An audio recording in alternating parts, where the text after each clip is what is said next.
Saudara, sebuah masjid milik pondok pesantren terbesar di Aceh Tamiang porak-poranda dan terkepung tumpukan kayu akibat banjir bandang Sumatera 2 pekan lalu.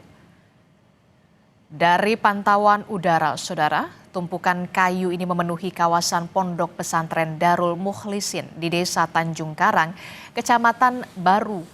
Masih tampak bangunan masjid yang biasa digunakan para santri dan masyarakat Aceh Tamiang untuk beribadah. Tak hanya terselimuti kayu, saudara, sebagian bangunan pondok pesantren juga tertutup lumpur imbas banjir dan juga longsor.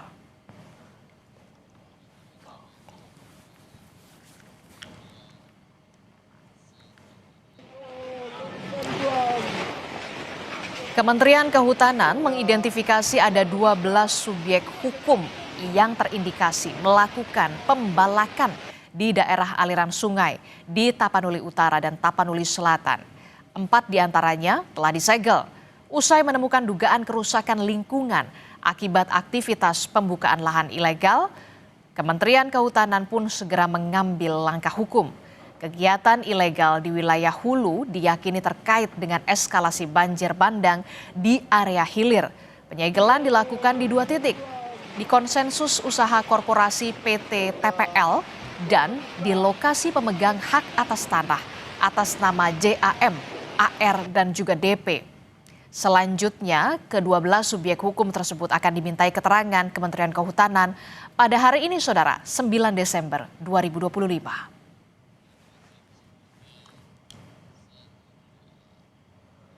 Dan melalui rilis tertulis, Dirjen Penegakan Hukum Kehutanan Dwi Januanto Nugroho menyatakan melihat pola yang jelas di mana ada kerusakan hutan di hulu akibat aktivitas ilegal dan berpotensi bencana di hilir meningkat drastis.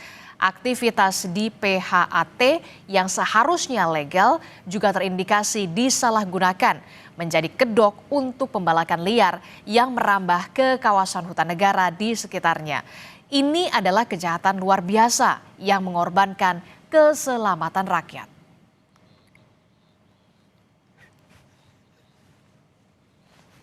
Sementara 8 perusahaan yang beroperasi di sekitar daerah aliran Sungai Batang Toru dan Garoga, Tapanuli Selatan, Sumatera Utara diperiksa tim penegakan hukum Kementerian Lingkungan Hidup.